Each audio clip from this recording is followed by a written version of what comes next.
Hello students, I am Pushprata Miss. Welcome to my channel. I hope you all are safe at home. Stay home and stay safe.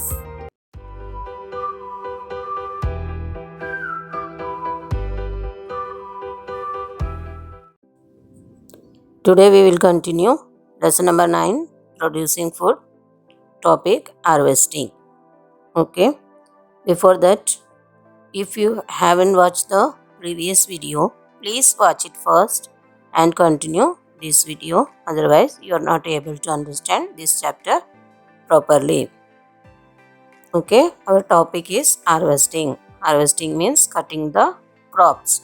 When the crop matures, it has to be cut close to the ground. The process of cutting mature crop plants is called harvesting. It is done either by sickles or machines called harvesters. You can see the picture, the machine of harvesting. Then next is threshing. Okay, the process of separating grains from the harvested crop is known as threshing. Threshing is done by spreading the harvested crop on the ground and walking over it. Animals such as bullocks and camels are used for this purpose. In large farms, a machine called thresher is used for threshing. Means this process helps us to separate the crop and grains separately. For that purpose, the animals such as bullocks and camels are used, and also in a large farms, machine called thresher is used for threshing. Okay students, next is winnowing. After threshing, the chaff is removed from the grains by wind. Chaff means unuseful grains. This is known as winnowing. In this process, the threshed grains are made to fall from a certain height. The seeds, being heavier, fall directly on the ground, while the light chaff falls separately and the wind blows it away. Means in winnowing helps us to separate useful grains and unuseful grains separately. Okay. Next is storage of grains. The harvested grains are dried in the sun.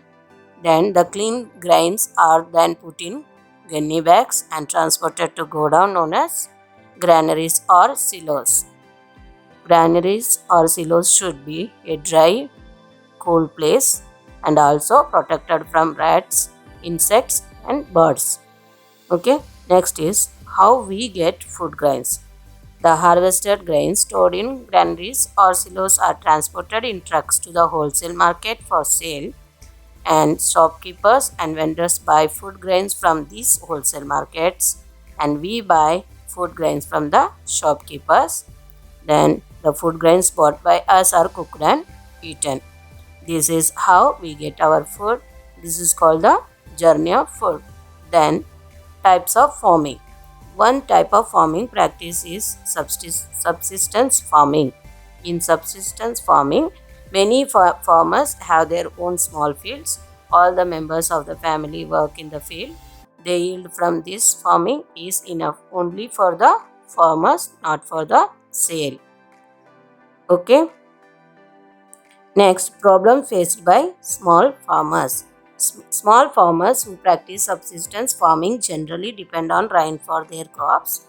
They are poor, so they borrow money to buy seeds and fertilizers. If the crop fails to grow due to poor or excess rain, they are unable to pay back their loans. At times, the big farmers take away the land of the small farmers if they fail to repay the loan. They then become landless farmers or laborers. They have no option but to work on the farms of other big farmers who exploit them by giving poor wages. So at times they are forced to leave their homes and move out to cities in search of work. This movement is called migration.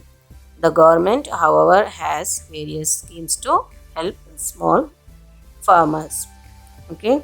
The human population is increasing at an alarming rate. We need to increase our food production. Farmers are using scientific methods, modern irrigation facilities, manure, fertilizers, and insecticides, pesticides, and weedicides to increase food production. Okay, student, thank you for listening. I hope you all understood the process of growing crops and journey of food. Thank you.